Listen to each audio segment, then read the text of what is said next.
Welcome to the Deep Dive, Emerald City Hockey's Seattle Kraken podcast. Hey everybody, welcome back to the Deep Dive. January 9th, RJ. It's just 2023 is disappearing already. We're already 9 days in. It's crazy how this works. I know, only 356 days left in the year of the Kraken. Oh my gosh, I know. It's going to be such a year. Obviously, Kraken have been killing it so far since the calendar has turned over to 2023. Undefeated. Just can't help but score 5 goals at a time. It's all good stuff. We're going to be talking about lots of stuff. Talking about why is it that the Kraken win so much on the road. The goaltending stuff, sticking with Martin Jones again tonight. He's been playing out of his mind lately. The team's been looking really good in front of him. We're going to talk all about the goaltending situation with the Kraken. The latest Kraken All-Star. We've got another All-Star. And how do we get more Kraken into this All-Star game? Definitely got to talk about that one as well. And then just like lots and lots of Shane Wright news to cover. Lots of movement there for Shane Wright in this last week or so. But we got to start, RJ, with rain. Something a lot of people in Seattle are familiar with, because right now down here in Southern California, I'm experiencing rain. However, it's supposed to stop raining on Thursday. What's going to happen on Thursday? I'm going to trade in the rain down here for some rain up there as I come up to Seattle to get ready for our 2 events over at Queen Anne Beer Hall, the lovely sponsor of this podcast and so much that we do here at Emerald City Hockey. And that's going to kick us all off on Saturday with that live watch-along for that Kraken Chicago Blackhawks game, followed by the post-game live that we're doing from Queen Anne Beer Hall. Really, really looking forward to that one. And then, of course, the post-game live after that home game against the Lightning on Monday. I just can't wait to get up there, RJ. I know, it's going to be so fun having you up here. It's going to be just a great weekend of long weekend of sports and everything at Queen Anne Beer Hall. On Saturday, we've got our watch party and post game live. Yep. And before that too, you've got a Seahawks playoff game. How about that? Congrats to the Seattle Seahawks on making the playoffs. They'll play the San Francisco 49ers basically right before our watch party and everything. So it's just going to roll, I think, one right into the other. So, I mean, hey, come early, catch the Seahawks game too. You can never spend too much time at Queen Anne Beer Hall on a game day. No, it's going to be quite a day. I'm really looking forward to it. What a first day to be back in Seattle. Just pelted with sports like the rain. How many times did you have it any different? Rain? I had a quota of how many times I had to say the word rain on the podcast, and that was it. That last one was it. So now we're good. All right. So really looking forward to those events again. Saturday. I was gonna say September for some reason. Saturday, January 16th. No, that's the Monday 14th. 14th, Chicago. That game starts at 5. The Kraken game starts at 5 Pacific time. Watch along, followed by the post game live from Queen Anne Beer Hall, and then Monday, that's a 1:00 game, RJ, at home against the Lightning. So post game, don't have a definitive time for when that'll happen. It'll be whenever RJ and I can scramble over to the Queen Anne Beer Hall from CPA after the end of the game. So really looking forward to it. Hope to see lots and lots of friendly faces and ECH community members there, and I'm sure we will. All right, Shane Wright, RJ. Where do we even begin? I guess we should probably begin with the start of things from this last week for him, and that being that Shane Wright and Team Canada won gold at the latest rendition of the World Junior Championship tournament. Shane Wright picking up a goal and an assist in that game, and just playing his mind out that the whole tournament, really, as far as being the two-way center that Canada needed to rely on to shut down opposing teams' top groups, and being that kind of steady presence down the middle for them that could just chew up the big minutes and then lead them, obviously being captain of the winning team. I mean, that's not nothing it's of itself either. Exactly. And it wasn't the flashiest role that he was given in the World Juniors, having to be that kind of defensive center who soaks up the big important minutes, and plays a little bit more conservatively. And of course, being the captain, leading the team, with that. But he showed up in a flashy way when it mattered the most too. I think a lot of people were commenting about how he was having a quiet tournament, maybe not seeing, the total of the 200-foot game, all the little things that Shane Wright was doing. But you couldn't ignore that goal to go up No. 2-0 in the gold medal game, uh, walking in past 3 or 4 Czech defenders and sending a backhand shot, top shelf over the Czech goalie, to give the Canadians a 2-0 lead. You can't ignore that goal. That was a beautiful goal. And then, of course, with Canada winning that game in overtime, Shane Wright, the captain, gets to be the guy who lifts the cup up, Mhm. and celebrates with everybody. Yeah, it was also weird how like yeah, everybody's like, "Oh, he's not putting up like buckets of points." I'm like, the coaching staff at the beginning of the tournament said this is what they want him doing.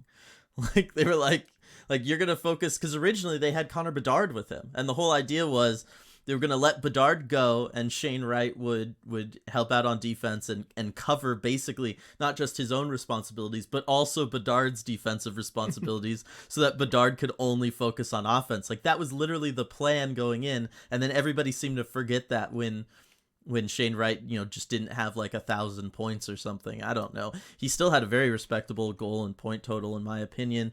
And then the other aspect of that day, not only did he get that flashy goal, not only do they win gold medal, it was also his 19th birthday.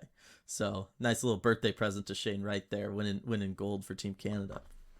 Oh, for sure. I mean, can you imagine like having a birthday and all that going on? It's gonna be hard to top just over his whole life, I would think. Sorry, Shane Wright, you peaked at 19. Birthday wise, anyway, peaked at 19. All right, so we also knew there had been rumblings towards the end of that tournament. We knew Ron Francis was up there. He was taking meetings with Shane Wright's, kind of group and his people, taking meetings with Kingston, all sorts of people involved in the decision on whether or not they were going to be sending Shane Wright back to the OHL or not.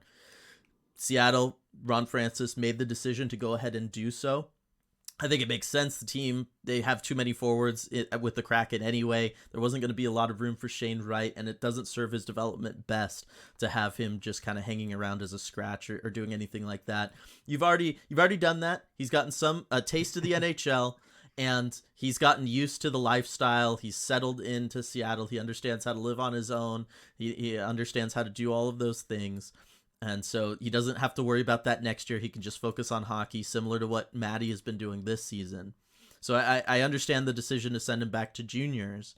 But now we get the big question of where is he going in the OHL?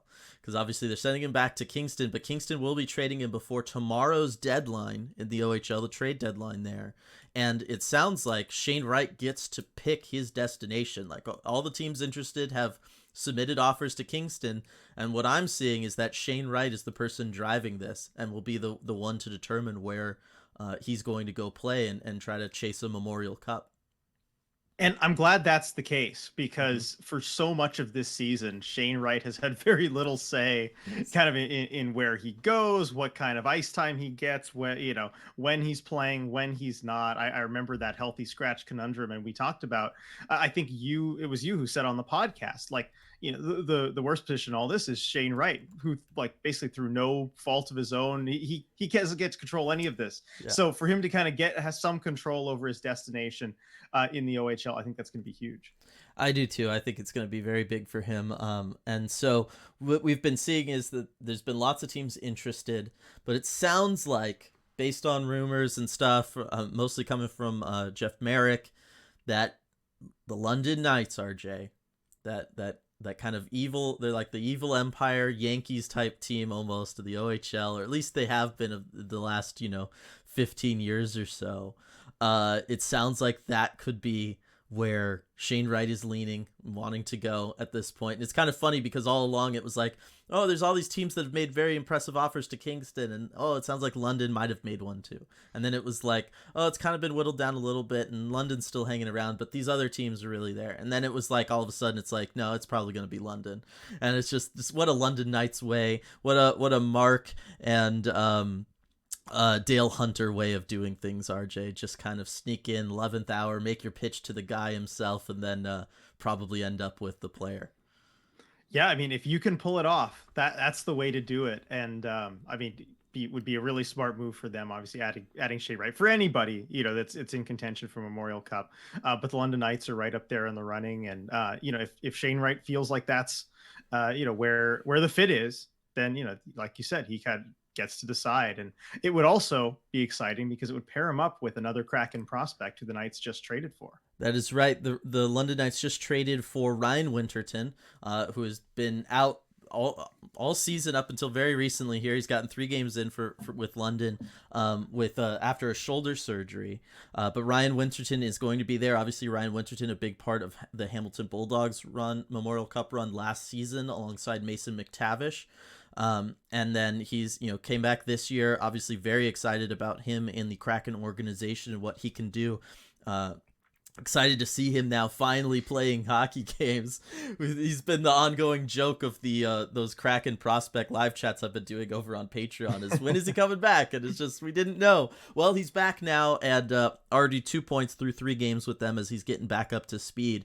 I think having Shane Wright, Ryan Winterton 1-2 center pairing within London could be a big deal for them, as just as it was for Hamilton last year. Yeah, having that kind of 1-2 punch is huge. With Hamilton and Mason McTavish last year. And speaking of Mason McTavish, I was looking and I was trying to see when the last time it was that a player played for 3 different, in 3 different leagues, basically at his D+1 season. AHL, NHL, and OHL, and it was Mason McTavish. Not surprising. Interesting stuff there. But yeah, I look at this London team. We're just gonna kind of work for this. Like, I won't go through all the teams that he could potentially go to because it's a long list. But it really sounds like all the rumors have been swirling around London. And like I said, London, they always find a way of making things like this happen. So I think there could be, some fire where there's smoke here. London Knights so far this season, 26-9-1 in the OHL. They're looking at, Studley down there. They're in great shape for this one. 140 goals for, only 104 against. I mean, this team is just totally solid. And but Shane Wright would obviously be a big improvement to them. And Shane Wright brings such an interesting, set of skills to an OHL team potentially, because the last time we saw him in the OHL playing for Kingston in his draft year, his whole focus was, I'll score or whatever, but I want to focus on playing defense and improving my defensive game. And he did that, and he was one of the greatest OHL defensive centers that we've seen in a really long time. Obviously, people then became concerned about his offensive output and what potential that had, and I think that impacted him come draft day. But unlike a Mason McTavish joining Hamilton, last year kind of situation, this could be a little bit of a different thing for the London Knights if they get in Shane Wright, because all of a sudden he might become just your defensive shutdown center, kind of like what he was for Team Canada. And then maybe that opens things up for Ryan Winterton to be kind of the more showman type, offensive star. Yeah, I think he's certainly capable of playing that role. He showed over and over again that he can. But I have a question for you, though. Do you think that is what's best for him? I don't know. I'd like to see him gain more confidence on the offensive side of things. I feel like that's so much of what the Kraken have worked on with him, was improve, whether it was working on his shot to get more elevation and a little bit more kick on it. I don't know. I just feel like that's what they had him focusing on with Coachella when he was with them, just scoring goals. And then he went out and he scored goals. And then he comes back to the Kraken, and what does he do? He scores goal, right? Like, he gets that first NHL goal. So I would like him to just kind of be unleashed. And I would hope that the messaging, and I got to imagine that it probably is from the Kraken, is go down there, have fun, just kind of destroy these other kids, and then come back next year and you're going to be a star for the Seattle Kraken. You know what I mean? Yeah, no, that's exactly what I was thinking. And actually, have fun were the words that I was going to use as far as maybe what the messaging should be. Because you've already bounced around so much this season playing against men, too, for most of it, which can be a whole nother challenge. You've worked on the defensive side of your game. You've been, playing pretty conservatively in those levels in the NHL and the AHL. Just go out there, have some fun, and get hungry for next year. Yeah, absolutely. I think he's capable of doing that. I think so. Oh yeah. He's a pretty good player. So I do think also that he's going to be in excellent hands if he does go to London. Both Mark and Dale Hunter, they run that team, and they are fantastic at churning out NHL players here in this last decade or so. I mean, the list is pretty like endless as I'm looking at this massive thing, but it all seems like to have started off with John Tavares back in the day. That kind of started off this new era of the London Knights, in my opinion. But before that, you had names like Corey Perry, but you've got, Mitch Marner, Bo Horvat, Nazem Kadri, Patrick Kane. I mean, like the list, I'm serious. You could go up and look it up online, everybody. He is going to be in very, very good hands if indeed he does go to the London Knights. I think they'll be able to help him out, and they'll use him in the right ways and help prepare him for the NHL. Although who do you think, in my opinion, RJ, is the biggest London Knight alumni to go on and play in the NHL? Because there's a very special name on here for me on this very long special list. name for you. Yeah, okay. It's a defenseman. Of course it is. One of my favorite players of all time. Man, I think of that star-studded list of forwards. I tend not to think of defensemen with them. Yeah, because why would you think of guys like Jared Tenorti when you could be thinking of Matthew Tkachuk, just to throw out another big-time name for everybody here? I could go ahead and tell you. It's Dan Girardi. Go ahead and tell me. Dan Girardi. Did not know he was a London Knight. Yes, was a London Knight back in the day for 31 games, kind of like a trade his last season in the OHL over the London Knights to help push them towards that 05 Memorial Cup run that they had with Corey Perry and everything against, I think that was the year against Crosby and Rimouski, that big time Memorial Cup way back then. But yeah, Dan Girardi, best jawline in NHL history. Just gotta, anytime I can mention him, I have to. Yeah, Dylan, a big Dan Girardi fan. He was Adam Larson before Adam Larson. For those of you, listeners of the podcast, that is how Dylan felt about Dan Girardi. Absolutely, I'm a big fan of those style guys for sure. So we started off talking about Shane Wright with the whole him winning gold, and not only does Shane Wright, being a member of the Kraken organization, winning gold, means something to the Kraken as a whole, but there was another aspect of Canada winning that kind of played out for the Seattle Kraken this year, RJ. And I don't just mean Connor Bedard, kind of blowing past Jordan Eberle there on all those Team Canada records.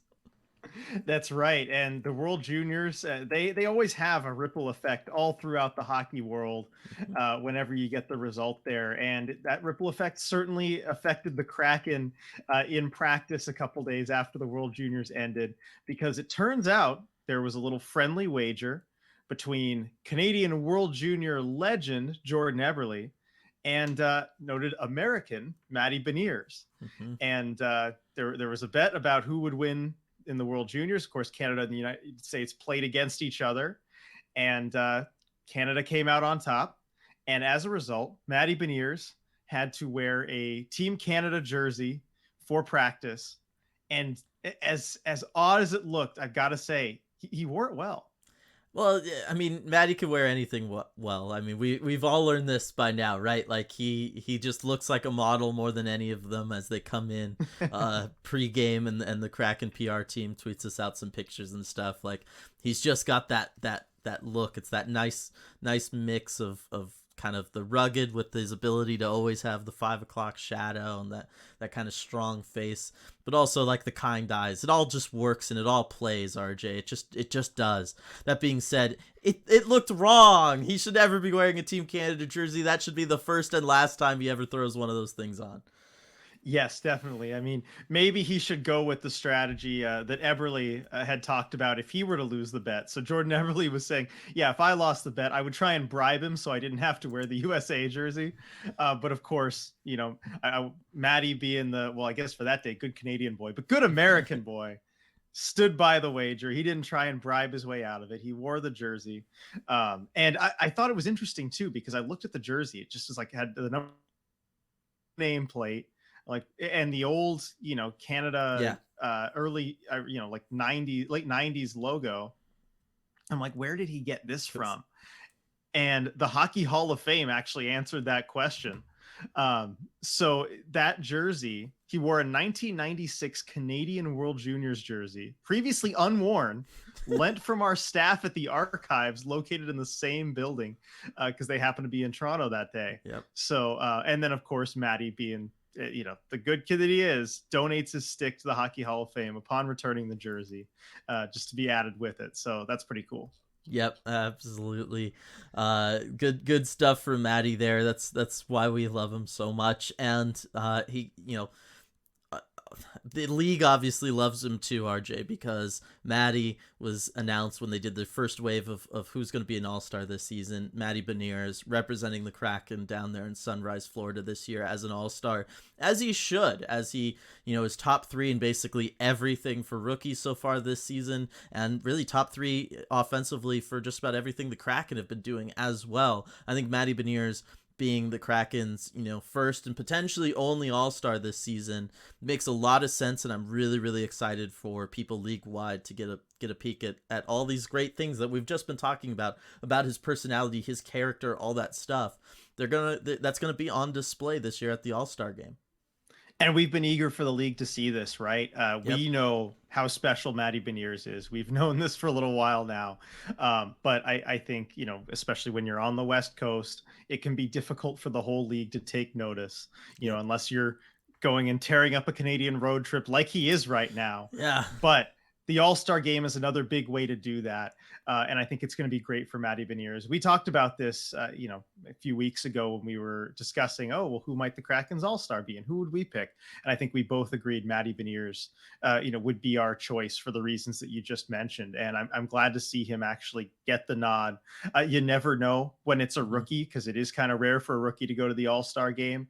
But I think, the selection people at the NHL understood what we understand. Yeah, absolutely. And it's going to be interesting because, a lot of times for fans and for certainly everything, the people, the TV people, the TV media people, the skills competition, you and I have talked about how much we love that. We think that that's just like the best part about this whole thing. But there's a lot that people don't know goes on behind the scenes at the All-Star Games, such as the fact that they're basically in interviews for like a day straight going into the All-Star skills competition.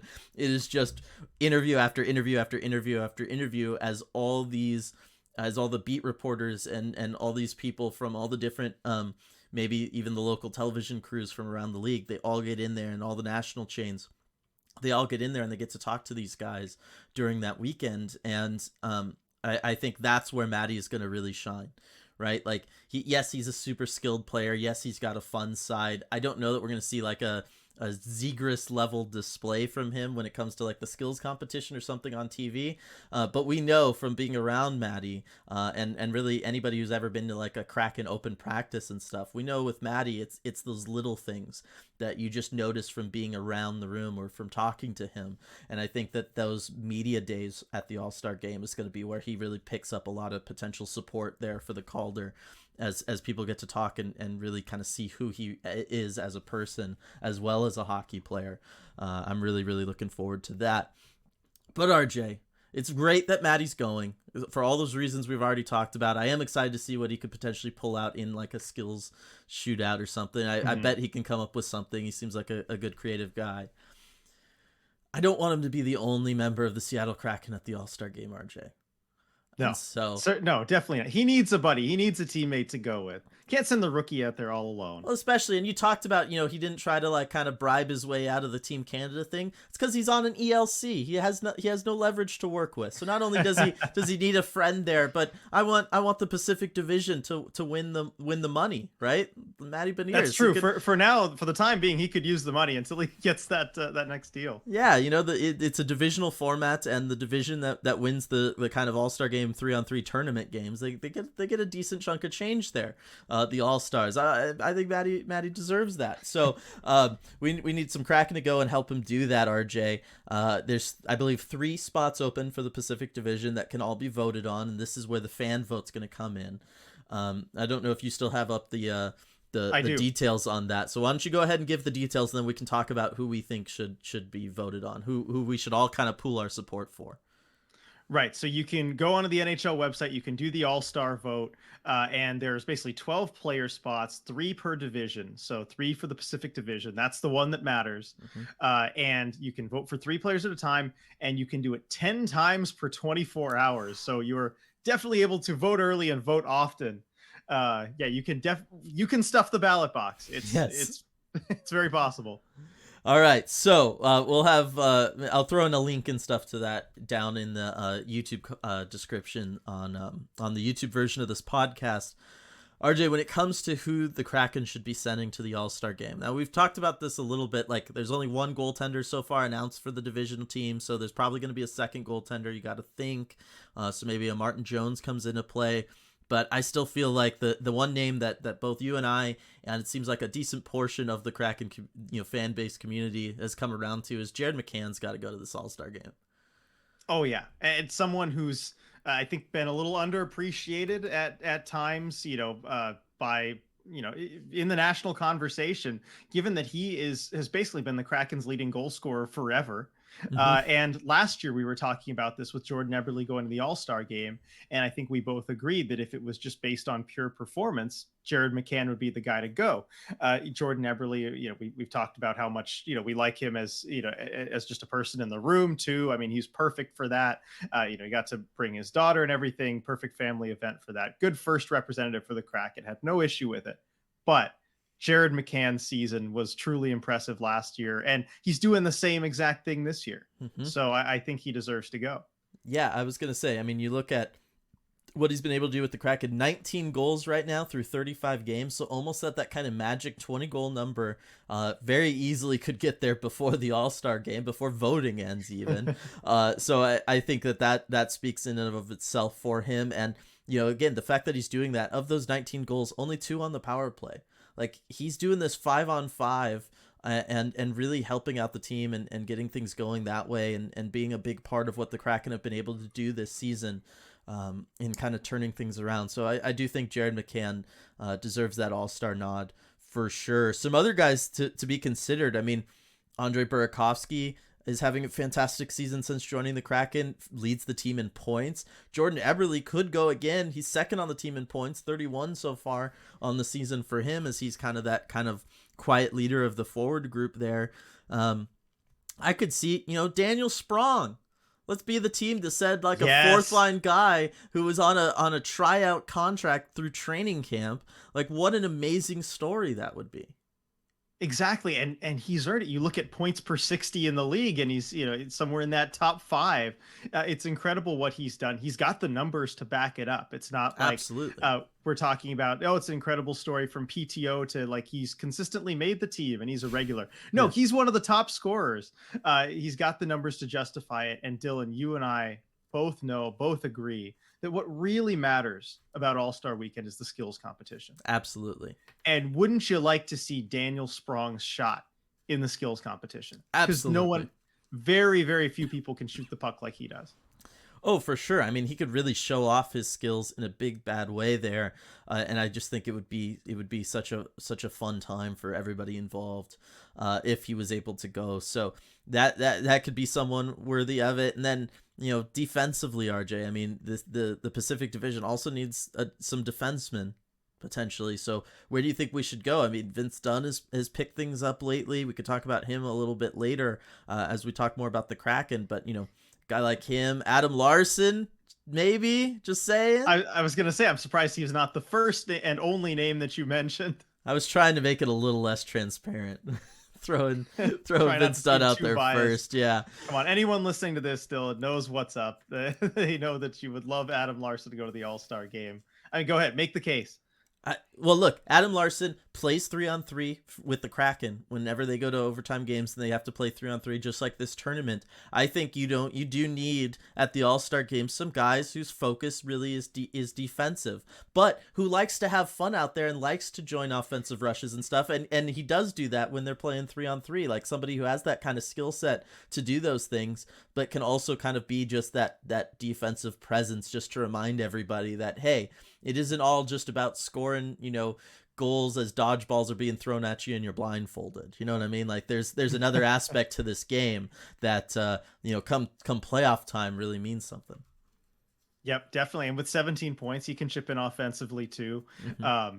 And yeah, I mean, he can munch big minutes in that All-Star game too. Just put him out there the whole time. You know he can handle it. Right. And really, it's just because I would love to see what elaborate, um, scheme it would take just to try to basically trick him into going to the All-Star game too. Because I think that I don't know that he would be entirely on board with that, given as we've seen his levels of excitement for things such as, I don't know, like his 7-game point streak. Yeah, Adam, I really don't care about points, Larson. Going to this offensive showcase, I don't know that it's the best fit for him, Yeah. but deserving, I think so. Yeah, I wanted to bring this up. Do you think he ended his point streak on purpose out of spite, RJ? Because then he picked up a point one game after ending the point streak, just right back to it. You know what? You guys need to stop talking about this. I'm just not gonna pick up a point in this game. If Shut anybody, all of you up. he's put himself in the situation where if anybody would do it and we would believe it, it would be him. So Yep. so funny. All right, so we have lots of good options out there. The most important thing though is just to vote for Seattle Kraken to get some more guys into the All-Star game, because the bottom line is we've been a really good team this year, and we have been a story in the NHL, and I think especially on this latest road trip for them, they are starting to kind of change the narrative away from the, oh, look at what the Kraken are doing, isn't that cute? And oh, I wonder if that's sustainable. And oh, yeah, see, December was a little shaky. I guess they're not for real. Like, this would be a way of having multiple All-Stars there to show off, the skill set that they have, the personalities that we have on this team, all of that stuff. I think it would be a really, really good thing for Seattle, good thing for West Coast hockey, just to, again, remind everybody out there on the East Coast that, hey, we exist and we've got some really dope things going on in the NHL world out here in Seattle and on the West Coast. Yeah, definitely. And we know a lot of that too is driven by the fans. This is why the Kraken were given a Winter Classic so soon in their existence. We talked about this last week. It's the fans and what they bring. And thankfully, this All-Star vote, this is up to the fans. Right. I guess that's another thing we should talk about is I have no idea what the All-Star jerseys will look like. They tend to be a hit or miss type thing for the most part. Well, have you seen the rumors? Have you seen the mock-ups? I haven't seen the rumors, no. They look pretty cool. They are, from what I hear, they're gonna be like a reverse retro type homage that's gonna have that let me take a look at this. So it's gonna have like pink, like that light blue and some black. Yeah, I know. Pink. You were in once I said pink. So let's see. I'm gonna try and show you a picture here. Oh yeah. Do you see him? Oh yeah, look at that. It's like a poster here for the All-Star weekend with 2 jerseys on it. Yep. Oh man, yes. We need a bunch of Kraken to go and wear these sick jerseys, and then we need to buy them all. Yes, Matty's gonna look great in that, right? Matty's gonna look amazing in that. Like, this is like, you see the Pacific. This is a mock-up someone made. Look at this, the Pacific jersey. Yeah, that's gorgeous. Yeah. Sorry, the people just listening on the audio feed can't see this. Just go look it up when you can. If you're driving, listen to this. Maybe don't do it then, but right. otherwise, go ahead. You have my permission if you're listening and at work to go ahead and take a second and Google this stuff and take a look at it. Just tell your boss I said it was okay. Should be fine. Yeah, no, these are really sick. So now it's, oh man, I already have a Matty jersey, but like, this would be, if you don't have a Matty jersey, this could be the time to get one. Just saying. Yeah. Just saying.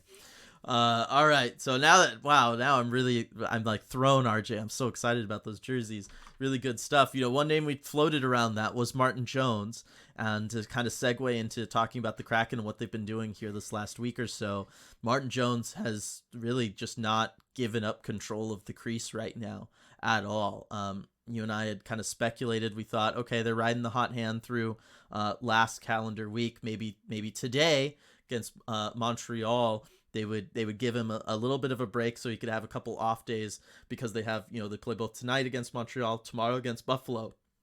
Obviously Grubauer is going to have to come in for one of those games. You and I speculated maybe they would give him the extra 2 days rest before Buffalo. Not going to be the case. Martin Jones in the net tonight against Montreal's, what the reports that we've seen. And they're just, I mean, they're just gonna Hackstall's just gonna ride the hot hand with Martin Jones for as long as he can, I guess. Yeah, and it seems like Dave Haxtell is committed to this. Martin Jones, it's his net right now, and until he loses, I think that's probably going to be the case. Dave Haxtell did mention last week that he called wins the most important stat for a goalie, and he's impressed by the wins. So as long as those keep coming, then I think it's going to be Martin Jones's net. I think on this back-to-back decision. I mean, Grubauer is going to have to play against Buffalo, I would imagine. If they start Martin Jones both halves of this, I would really start to question that strategy, just workload wise and being burnt out wise. But yeah, I think Hackstall may have been looking also at the matchups as well. Both goalies are historically good versus Montreal. Jones, I think, slightly better, but the career numbers versus Buffalo, Grubauer's got a 7-1-2 record, 953 save percentage, very, very good. Yeah. Jones 5-4-3, 896 save percentage. So in the past, it seems like Haxtell may have looked at those career splits on some of those decisions. So I get it, but yeah, it has been Martin Jones's net, and you look at just the numbers from him too. He's played, I think, about 75% of the Kraken's games so far this season. That's on pace for 61 games, which is right up there with the numbers from those Shark seasons when he was, you could argue, kind of in his prime. And I think they burnt him out. I'll just flat out say it, as someone who followed the Sharks very closely in that time and watched a lot of Martin Jones hockey. He was very good during those years during the regular season, but by the end of the season, and especially in the playoffs, he got burned out. Yeah, he did, and it'd be hard not to, as you look at the amount of games he started those seasons: 65, 65, 60, 62. Those are crazy workloads to put on a goalie, much less season after season after season like that. After season, I guess I should say. And you can look, and the numbers tell the story, right? As that goals against average just starts to get higher and higher and higher as it goes, because that's just so much wear and tear, so much fatigue has to set in on a goaltender for doing something like that. And so, I understand that part of that is skewed because of the Grubauer injury from earlier this season with him this year, but I am worried about the idea of, we saw this when Grubauer was healthy, and Jones was kind of doing some starts. They were trying to figure things out. Martin Jones, he had already looked burned out for the Kraken for a little while this season, after having to play almost about a month straight with Grubauer out due to injury. So I was going to talk about and ask the question of, are they going to burn out Martin Jones? If things continue this way, certainly if they're gonna, if they, let's say, win tonight, then they're like, let's bring back Martin Jones tomorrow. I would be like, yes, you're gonna burn him out. It's impossible not to. But I mean, I don't know. When does it change from just riding the hot hand, RJ, to going with the guy that he's getting you the wins? Maybe there's a difference in how the team plays in front of them. I know you've got some numbers about that we can talk about. And when does it go from just playing the hot hand to just kind of finally admitting, no, we have, he's the 1A, so to speak? I think, at a certain point, you've got to have that conversation if the results continue. And you look at Dave Haxtell. Yeah, because 61 games is not riding the hot hand. That is very definitively, the crease belongs to this man. Yeah, and that's just not 1A territory. That's starter and backup territory if that continues. Because you look at Jones in those seasons with the Sharks. He was the starter. There was a clear backup. Yeah. That's what 60 starts means. And yeah, I think the conversation, might start to shift as we get closer to the end of the season. But it's interesting because Dave Haxtell mentioned with this stretch of, I think it was 15 games and 24 days, however long it was, this long road stretch where they're playing every other day plus, he said, we're going to need both goalies. And so far, they haven't used both goalies, but I think we're almost there, because there's so many of these starts that you easily could get Philip Grubauer into that you're not. And there are a number of reasons for that. Primarily because Jones is getting the wins. But I think we should revisit this question of, does the team play differently in front of Jones versus in front of Grubauer? And the numbers are pretty stark, to be honest. And one, there's the whole defensive side of things where we've talked about the team just kind of being more focused defensively Hmm. in front of Jones. And we did call that a coincidence last week. And so did Dave Haxtell, actually, when asked about it. And I do still think that is kind of a Yeah. coincidence that just Jones has happened to be a net when the team is playing focused. They're playing the right way. Um, and we talked about the defensive side of that last week, but I think we should also address the offensive side of it and just the goal support. And this is the stat I want to talk about. And goal support basically means how many goals that a team scores when a certain goalie is in net. So Hmm. looking at goal support across the league, Martin Jones, and I'm going to do this per 60, so per 60 minutes of play, gets 3.99 goals of goal support per 60 minutes. So that's about 4 goals a game that the Kraken score when Martin Jones is in net. And that's on average. Yeah. That's the average game. That's So, often it could be much higher. Yeah, that would be pretty hard to have. It'd be pretty hard not to have a ton of wins pile up when you're getting that kind of support Yeah, no, that basically means on average you can allow 3 goals, which and is win a going to be game. more than you'd like to, and win Yeah. the game still most nights. So I looked at where that ranked within the league. That is second place out of all qualified goal. I did minimum 10 games because there's Yeah. goalies that played 1 game and their team scored 7. But I did minimum 10 games. That ranks second out of 65 qualified goalies in the NHL. Yeah. Now Philip Grubauer, on the other hand, 2.42 goals of goal support per game. So you've got to allow basically 2 or less, Hmm. which is can be pretty hard to do, and a far cry from the 4 goals of goal support for Martin Jones. So as for where that ranks 58th out of 65 NHL goalies this season. It's so stark. Why do you think this is happening, Dylan? I have no idea. Like it doesn't make any sense. I can't imagine that the team, you know what I mean, like that the team really, because I've seen people like kind of talk about this before, and they've brought up the idea of like, maybe Philip Grubauer isn't like nice to the defense or nice to the guys in front of him. He throws them under the bus or something. And I don't think so. I don't remember ever Philip Grubauer doing something like that. I doubt, Martin Jones is out there buying them all like Rolexes after every game, either winning over all their support. Like, I honestly think they both seem like really just solid teammate guys. I don't think that there's anything going on suspicious there. It's really odd to me. And again, some of this gets thrown because the Kraken, Grubauer was hurt kind of through some of that stretch when the Kraken were just playing lights out. But at some point you do have to ask that question, and I just have zero theory as to what it could be. Like, because it doesn't make sense. This is the same group in front of them. It's not like, some forward has been out and that's kind of messed with it. Like, this is the same exact group of guys. Normally I would say, like, if this was somebody else who was more well known for it, I'd say, well, maybe, one goaltender is a much better player of the puck, so the defense can stay up more, and maybe he can help them break out of the zone with a long stretch pass or something like that. But it's not like Martin Jones is known for puck handling. You know what I Oh, mean? Where neither he of them can, are. yeah, where he could like go and help them contribute offensively or allow the defense to change what they're doing. So I have no idea.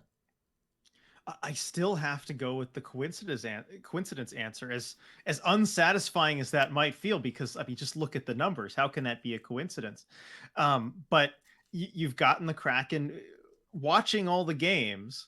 Hmm. You can tell when they're playing their game, when they're on their game, and when they're not. And it kind of had this cycle of they were on this really great run where everything was going right, and Yep. then maybe they got a little bit complacent, got a little bit Right. lazy, thought that they could, play a certain way, and it ended up not working. And it happened to coincide right then with when Grubauer came back from injury. Right. And Jones was starting to get burned Burned out out. too, because Yeah. Jones caught a few of those games as well. Right. Um, and then, then Grubauer's there. And then with this win streak, you have Martin Jones in net. Just you catch the last bad game, the worst game against Edmonton, where Grubauer gets the start. Everyone plays terribly, Yes. and they play terribly in front of Jones. They keep allowing goals in front of Jones, but then the next game, like, okay, well, Martin Jones has to start, right? Right. You can't start Grubauer, and then the effect of being embarrassed kicks in, and they go on this run and they just keep winning. And I think the way that they've been playing, you put Grubauer in net, they win these games too. Yeah. Yeah, I can't imagine that it's any different. I mean, you look at their save percentages. Martin Jones slightly better, 891 versus 881 for Grubauer. I mean, those are both bad save percentages. It's not like one of these guys is dramatically outplaying the other. Those are just both bad. They have the same amount, basically right in line with each other as far as quality start percentage. About half the time they give you a quality start. Like, again, it's not, you could make the argument really with both of them that both of them need to be playing better. Yes. It's just that Martin Jones has been getting the cover of having basically 4 goals a game scored in front of him. It's crazy. Yep. It is. I like when we picked out this segment to talk about this, I was trying to think of like a definitive takeaway here or something we could kind of close it out with. I still don't understand. Yeah, no, the takeaway is just that, yes, one goaltender is getting, I mean, almost twice as many goals scored in front of him as the other. So, yeah, of course, he's going to find more wins than the other guy. Like, it would just be hard not to. And it's the kind of thing, too, where if you ask the players, if you got an honest answer from the players, I think sometimes in situations they might play differently in front of a goalie, but generally that's defensively. Right. Like, okay, we think he's going to stop these kind of shots. We can keep things to the outside. All of that. That has nothing to do with how many goals you're going to score. No. Like, yeah, this guy in net, like, we maybe are feel a little shakier about him. We're going to just go and try and score more goals. Like, that doesn't work that way. No, it doesn't. It doesn't. You're always trying to score goals. Right. And it's not like, having Martin Jones, it's not like he's drawing penalties and giving the Kraken more power play opportunities and they're taking advantage of that or something. Like, there's nothing to it that makes any sense whatsoever other than, at the end of the day, I guess we're just talking about small sample sizes of 25 starts for Jones, 12 for Grubauer. If they both played 100 starts each, do we see those numbers kind of start to come more in line with each other? I don't know, but I don't remember ever seeing such a stark contrast on the same team like that before, like ever. Yeah, I don't either.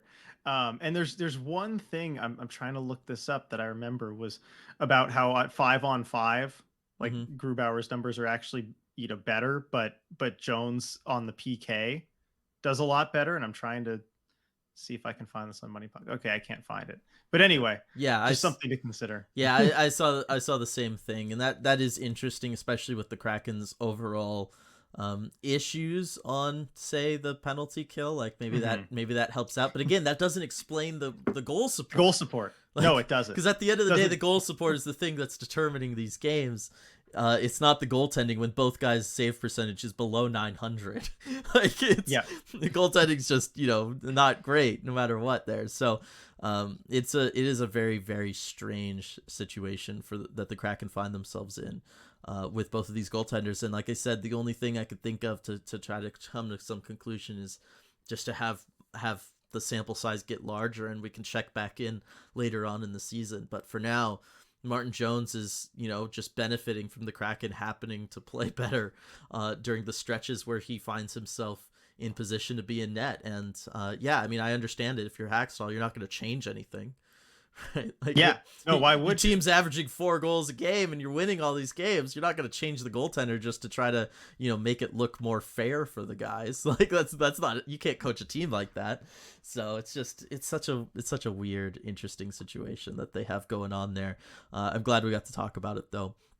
The other weird and strange situation that we find the have, RJ, is the fact that they win all these games on the road. That they're absolutely crushing it on the road. I'm pulling up their records home and a road here. At home they're 10-8-2, so slightly better than 500. But on the road they are 12-4-2. So significantly above 500. I mean, they're just absolutely crushing it on the road. We're seeing this in real time right now as they're on this road trip and they're just dominating. I want to know why that is. And so I have a couple theories. Okay. And I'm going to build up to the one that, I think we'll probably all agree it probably is in the end. But I have some theories that I want to get out of the way first, such as, do you think that this is other teams not knowing how to match up play matchups against the Seattle Kraken because of how Hackstall uses all the lines about the same and the depth that they have. Like I know we've talked about the depth insofar as like if you've got, 3 second lines and then a third line, you're winning that matchup battle at least half the time, if not a little bit more. I do you think that it's just teams don't know how to deal with the line matchups because you're not seeing like one line put out there anymore. It's not like Matty Beniers is being thrown out there to play 20 minutes or something. So it's hard for opposing coaches at home to try to figure out how to manage their own guys' minutes when you're just kind of seeing this constant rotation on the other side. I do think there might be something to that. With we do know that deep teams like this are really hard to match up against because you can't take advantage of having that last change at home and getting the matchups you want as much when any given line that you go out against could hem your own line into the Mm-hmm. zone. We saw this in Toronto. I remember there were a couple great shifts where Kraken fourth line was out there. Leafs coach Sheldon Keefe is like, all right, let's get Marner, Matthews, and I believe it was Yarncroke with them out there, and let's really put the pressure on. And maybe he did watch the tape, maybe he didn't, but he didn't seem to know that the Kraken's fourth line could actually keep them pinned in the Toronto zone for a long time during those shifts. And it's a hard problem to tackle. And maybe there is something to that. I mean, the reason I think that might not be the case, though, is that generally coaches don't play these hard line matchups very often in the regular season. It's not something that they tend to do. And if you ask coaches about it during the regular season, they'll be like, well, we don't. Maybe in a certain situation, we'll try and get the right line out there. But overall, they don't stick to it very much. Yeah, and that's really what the numbers have been pointing out. Like it's been something I've been keeping my eye on through this road trip. Was just trying to see if opposing teams were ending up with, say, a star player not playing as many minutes as you'd think they would, just because of maybe them trying to match up. And I haven't really noticed anything out of the ordinary for other teams, but I could certainly see it being at least a psychological issue that coaches have to go through on the other side as they go through it. The other thing that we've talked about just a little bit, RJ, but I want to talk about it more now, is just when you're on the road, you tend to be playing every other day, right? They tend not to put these teams, the NHL doesn't put these teams in situations where you're going to be on road trips and have multiple days off in between while you're on the road, just because they know you don't have your practice facility. Guys are having to stay in a hotel. Like it just doesn't really make sense. And so it's really easy when you're playing every other day and it's all fairly regular to just find yourself getting into the rhythm of that and being able to have things be, if you're anybody built around routine, which a lot of professional athletes are people who thrive on routine. That's partly why they get to the level that they get to, because that's what your job is you wake up, you work out, you go practice, all that kind of stuff every day. Is just, this is a team where all these guys thrive on routine, and being on the road lends itself better to having routines than being at home. It does. And if you ask the players, they like getting in those routines. We talked to Jordan Eberle about it after coming back from that longer holiday break and talking about the road trip coming up. And he said that he was, kind of happy they were going to get into that routine of playing again. And it bears itself out in the numbers, although it is a limited sample size. When the Kraken have had a break longer than 3 days, they've lost the first game coming back every single time. In franchise history, I think there were 4 times that's happened. And so it does seem to affect the Kraken maybe more than other teams. But this is a team that likes to get into a rhythm. And so I could see that being part of it. Yeah, and so that begs the question, RJ, how do you make at home more routine based, and how do you make it feel like a road trip? I mean, are we saying that the solution for the Kraken at home is for everybody to start living in hotel rooms away from their family, and they have to get up at X time every day? Maybe they have a curfew, maybe they got to share some rooms together, right? And we just try to recreate this whole road trip vibe just through the whole season. Teams have done that in the past. I've seen, I forget, maybe, I don't know if it was hockey or another team, but they're like, when they've done so well on the road, I've seen that where they've just like, we're gonna do the road thing at home just for a little bit. Usually, like in the playoffs. I'm trying to remember the specific instance I remember that from, but maybe if things get drastic enough, it's something you go to. But I say let the players see their families for now. Yeah, no, it might be a little extreme, but it is something to consider. And yeah, maybe if the Kraken do find themselves in the playoffs, maybe that is something you gotta consider if that's the way your team has been playing all season long, and you can kind of rely on that. And then finally, RJ, I think this is probably the solution. It kind of factors in the last thing we talked about of the routine. Okay. One of those routines we know for the Kraken on these road trips, a surprisingly large number of individuals involved do, is play I Mario like where you're Kart. going. Yes, I like where you're going with this. I'm guessing, they all play Mario Kart on the plane after the games. They're traveling around. It's nice in the hotel rooms. You can all link up, play Mario Karts on all your Switch.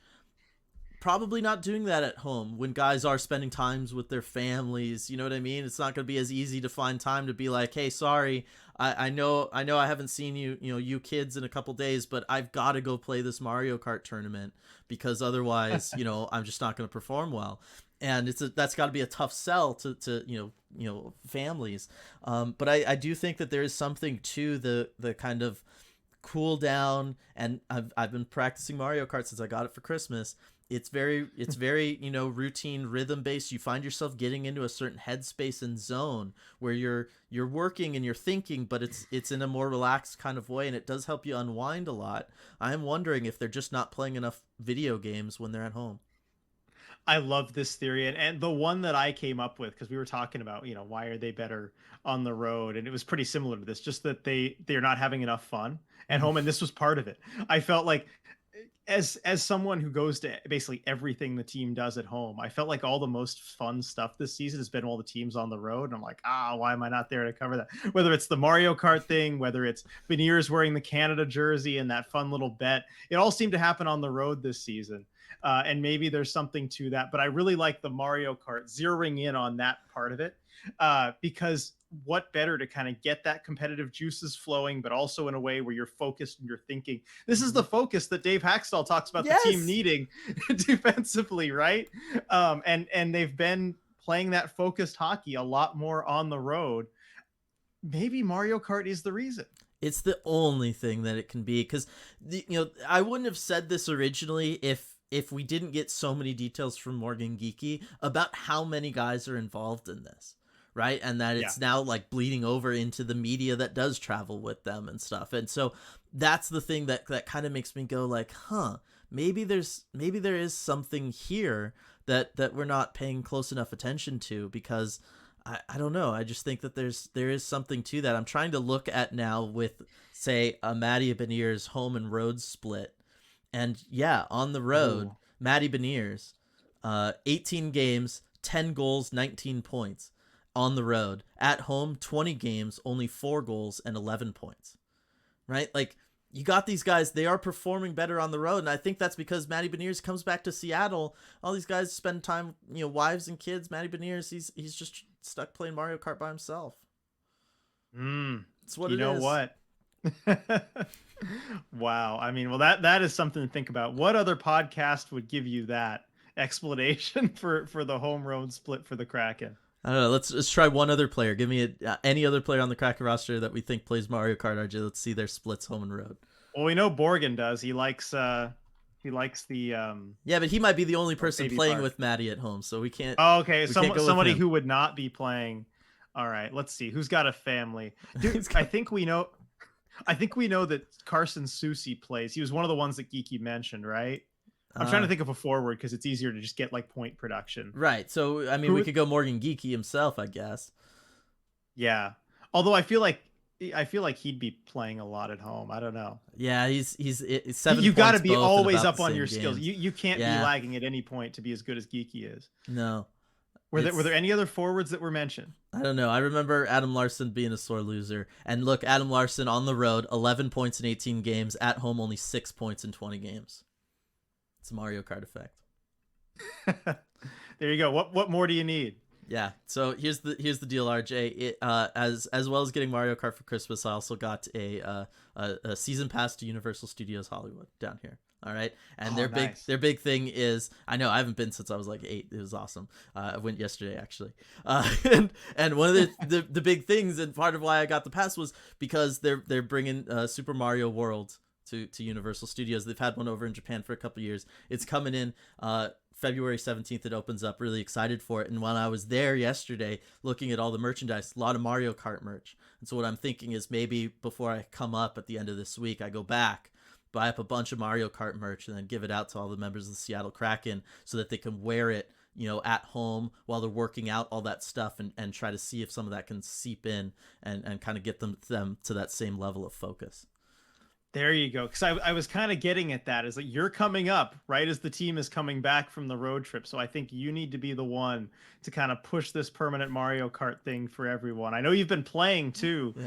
I don't know. See if you can beat them in some games, get them extra motivated, that they got to play more while they're at home, practice so they can beat you. I was going to say, we still have no idea how Dave Hackstall really feels about me. Even though I've done my best to try to stick up for him in any situation that I can, but we'll see what his reaction is if I just walk in day one after the team gets back with my Switch in hand and I just go, forget about everything, everybody. I've talked all the other media into letting us just all hang out, and we're just gonna play Mario Kart before this game against the Lightning, and we're gonna see what happens. Think Hackstall will let me do that? Hey, you know what? The 1 o'clock start time schedule throws everyone off enough already. Like, at that point, you're like, all right, whatever. You're not going to have a morning skate before a 1 o'clock game. No, you're not. You're not going to do that, but you could get everybody together to play a little Mario Kart. Yep. No morning skate, but a morning Mario Kart tournament. So there you go. Dave, if you're listening, I'm sure you are. Of course. Or someone who knows Dave Hackstall, just, go ahead. Try to plant that seed, and we'll see what we can make happen. Oh, good stuff. But it's a good segue just to come back around and remind everybody that I am going to be coming up there. I'm super excited. This road trip that they are on and that they are crushing it on, and that I'm sure they'll continue to crush it on because they're all playing Mario Kart, will conclude with that Chicago game on next Saturday, the 14th, where we will all be at Queen Anne Beer Hall watching that game together, having the post-game live together. It's going to be a lot of fun. The post-game live, we are going to try to stream it out to everybody as well. So if you can't make it in person for the post-game, it should be on stream as normal, working out how we're going to be, deal with the fielding of questions in person versus also getting some questions and comments from the live chat as well. I have a couple ideas in mind for how we're going to do it. It might just be a trial and error thing the day of, though, so bear with us if that's the way it goes. But I think we're all going to be excited nonetheless about it, and then we'll see if what happens with that game, and then them coming back home. Should be interesting. Oh yeah, for sure. And looking forward to it. Looking forward to you coming up here, and looking forward to seeing everybody at Queen Anne Beer Hall. I'm looking forward to just having nonstop rain for a while, just to bring the podcast around full circle. There you go. I mentioned water falling from the sky one whole time more than my quota. That's how good I am. Overachieving as always, Dylan. Absolutely. All right, everybody. Thanks so much for joining us for this episode of The Deep Dive. We will see you all next time. Hey everyone, before we go, we just wanted to give a quick shout out to all of our awesome patrons over at patreon.com/Emerald City Hockey, especially our Terror of the Deep patrons: Absurdly Sane, Alex, Austin, Brian, Coop, Daryl, Duthin, Eli, Gaby, Gary, Harry Legionary, Jay, Joey, Joni, Joshua, Kitty B. Kraken, Leanne, Maya, Michelle, Paige, Paul, Rebecca, Scott, Sean, Striatic, Tasty Kobold, Tank Commander Ty, Tyler, and Wendy. Thank you so much for making all this possible.